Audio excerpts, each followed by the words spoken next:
All right, so if you're at negative 10 on the number line, still, if you're at negative 10 on the number line, so here's 0. Negative 10 is 1, 2, 3, 4, 5, 6, 7. It's right here. How many units are you away? What's the distance from 0? Think about it in terms of positive distance. We're not in black holes. You know, we don't go negative distance. If we're moving, we've covered a distance. Our step counter counts our steps. It never goes negative steps. So is that the answer? The answer is just 10. For number 1, the answer is just 10. Kiki, can you pull that door shut so quick? Thank you. Is it like how much to 0? Yeah, it's how far away you are from 0. You're 10 away from 0 in that location. Emma, stop. All right. The big mistake people make is to think, well, absolute value bars just make everything positive. And then number 2, they write 7, Lenin. Can you see how someone might get 7 in number 2? The most common error that exam writers are going to say is 7. Because people see the bars and they think, oh, make it positive.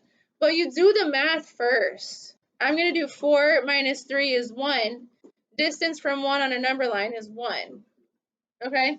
Don't just make minus signs positive. Do the math first. Damien A. What's the difference between 3, 4, and 5 in numbers 1 and 2?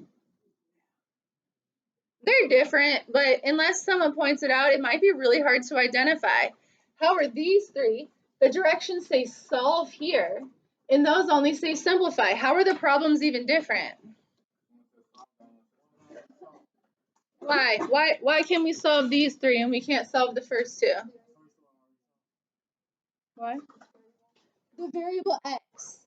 Solve means you have to figure out what x is. There's no x here. You're just simplifying. You're just doing regular math.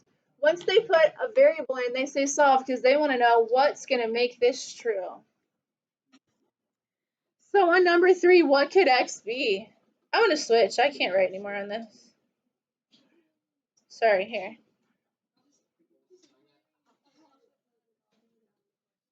You guys, what could x be?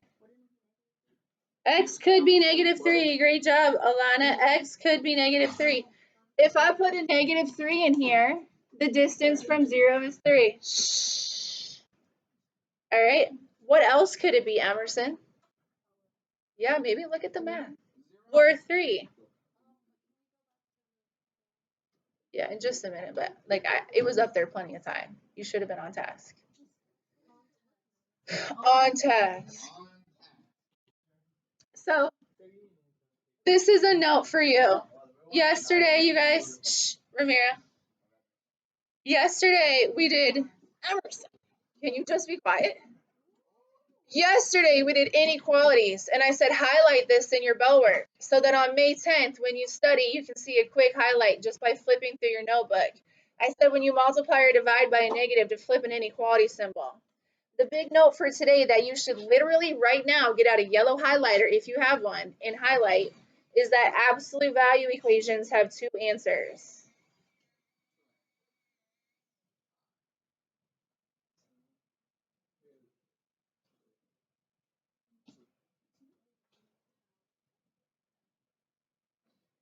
All right, you could highlight this, and then May 10th, when you're flipping through your book, that's an easy thing to see. Oh yeah, absolute value, 2 answers. Could be 3, could be negative 3. All right, number 4.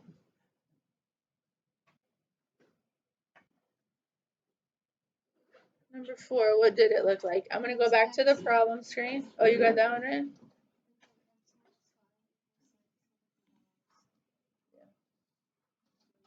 Yeah, wait. So now I'm going to do number 4. I want you to look at it and think about it. What could x be that would make that equation true?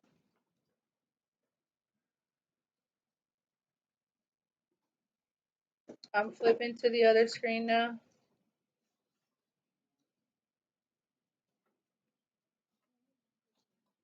Is this what it was?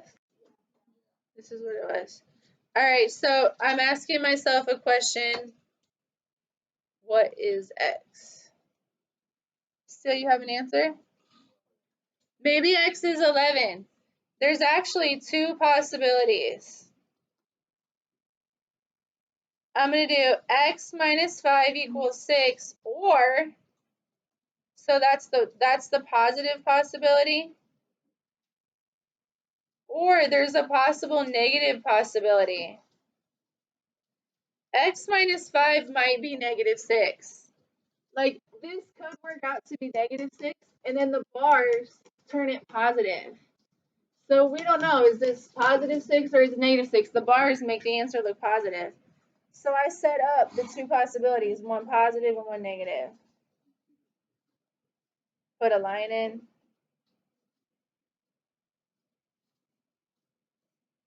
X could be 11. And you can do a quick check. Does it make sense? 11 minus 5 is 6. Absolute value of 6 is 6. That's good math. No calculator on that. 11 minus 5 is 6. The other one, add 5, and we get x is negative 1. Does that work? Plug it in and question it. What's negative 1 minus 5? I could check it. Negative 1 minus 5 is negative 6, and the absolute of negative 6 is a positive 6. So this has two values for x that make it true. 11 or negative 1.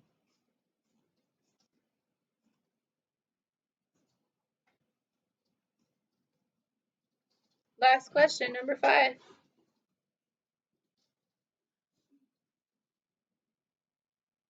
Number 5 looked like this, I think.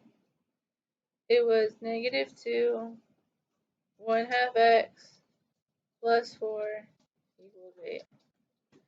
All right, so these 5 problems are a progression. The first one was the easiest. Second one, a little more thought. Third and fourth, this is good math here. This is at level. And then this one's a tricky one. This has a special solution. Something weird about this one. The most advanced question out of the 5. So the note I want to make here, if you want to highlight one more note, is that you never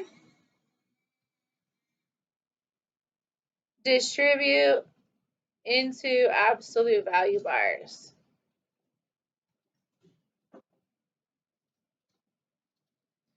Exam writers are going to predict that some students are going to multiply right into there, and they're going to put whatever answer that gives you.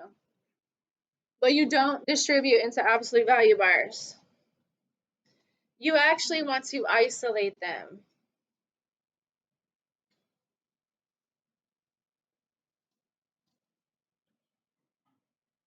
This is probably from September or October.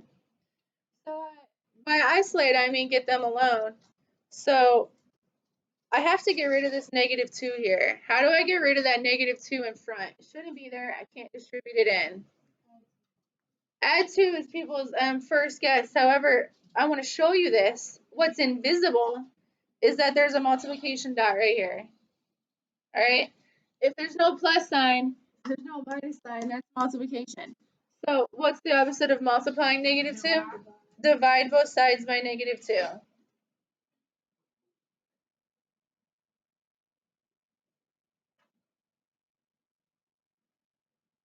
And now here's what's tricky. This is actually a contradiction. This is a false statement. This is a poorly written equation. What's wrong with the way it's presented right here?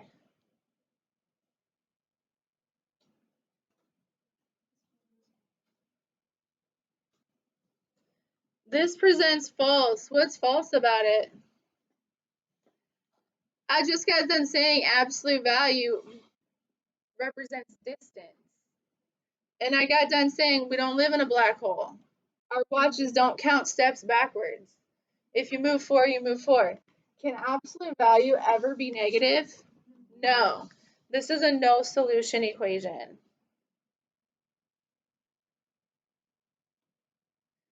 So this first operation that we were forced to do, when we were forced to divide by a negative and make the result negative, it kind of nullified the equation. It doesn't make sense anymore.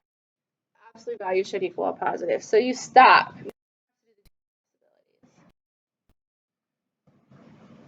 That should seem a little confusing. That's the trickiest one.